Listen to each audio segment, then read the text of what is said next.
Timnas senior Indonesia asuhan Sintayong harus mengakui keunggulan Irak dalam laga kualifikasi Piala Dunia 2026 zona Asia. Ketua Umum PSSI, Erick Thohir, berharap ada evaluasi. Indonesia vs Irak tersaji di Stadion Gelora Bung Karno, Jakarta, Kamis tanggal 6 Juni tahun 2024 sore waktu Indonesia Barat. Tim tuan rumah harus mengakui keunggulan Singa Mesopotamia 0-2. Usai pertandingan, pelatih Timnas Indonesia, Sintayong, merasa kesal dengan permainan anak-anak asuhnya. Timnas Indonesia sejatinya mampu menahan imbang Irak pada babak pertama dengan skor imbang 0-0. Petaka datang ke Timnas Indonesia pada babak kedua, di mana Irak berhasil mencetak gol. Gol pertama Irak dicetak oleh Aimen Hussein pada menit ke-54 melalui tendangan penalti. Penalti itu didapatkan setelah tendangan Ali Jassim mengenai tangan dari Justin Hubner.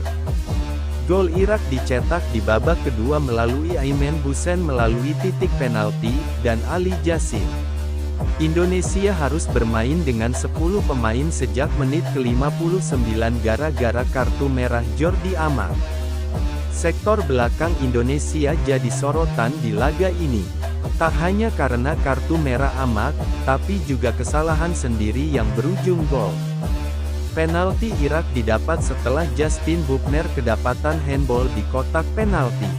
Gol kedua yang dibikin Ali Jassim berawal dari blunder kiper Hernando Ari yang kehilangan bola menghadapi dua lawan. Ketua Umum PSSI Erick Thohir angkat bicara perihal hasil pertandingan Indonesia vs Irak. Menurutnya timnas sudah bermain cukup baik, tapi kalah karena kesalahan pemain sendiri. Oleh sebab itu, Erick meminta pelatih Sintayong mengevaluasi permainan menghadapi Irak.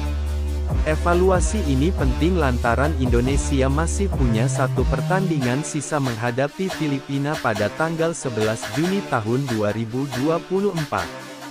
Kekalahan tersebut membuat Indonesia di peringkat kedua grup F masih tertahan dengan poin 7 sedangkan Irak mendulang 15 poin di puncak klasemen. Timnas Indonesia kini harus berjuang di laga terakhir melawan Filipina demi bisa lolos ke putaran ketiga. Indonesia wajib menang di laga terakhir grup F yang akan dimainkan pekan depan agar tak bergantung dengan hasil pertandingan lain, antara Irak vs Vietnam. Peluang tetap ada, kita masih menghadapi pertandingan terakhir lawan Filipina. Jika Indonesia menang dipastikan lolos ke putaran ketiga. Kalaupun tidak menang kita masih harus melihat pertandingan lain karena kita bersaing dengan Vietnam, kata pengamat sepak bola Kesit B. Handoyo.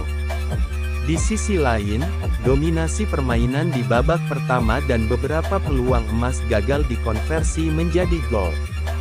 Kita melihat Indonesia hanya bisa bermain 45 menit babak pertama saja. Di babak kedua praktis menjadi milik Irak, mereka sukses menciptakan 2 gol dan peluang berbahaya, imbuh Kesit.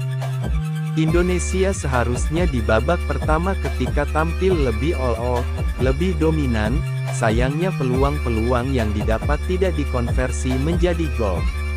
Ketika peluang-peluang emas menghadapi tim sekelas Irak tidak mampu dikonversi gol, memang sulit bagi Indonesia dan terbukti di babak kedua menjadi milik Irak, kata Kesit. Peluang Indonesia kini pada laga terakhir grup F melawan Filipina yang akan kembali digelar di Stadion Utama GBK, Selasa tanggal 11 Juni tahun 2024 mendatang.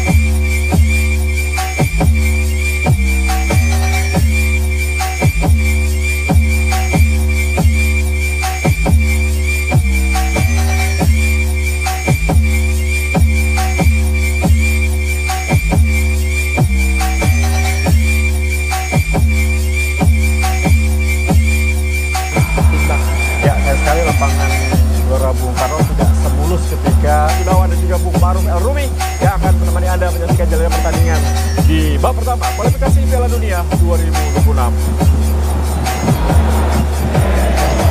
Ya, selamat malam, salam olahraga pemirsa RCTI dimanapun Anda berada di seluruh Nusantara. Inilah saat-saat yang kita nantikan, pertandingan yang sangat menentukan untuk langkah Indonesia di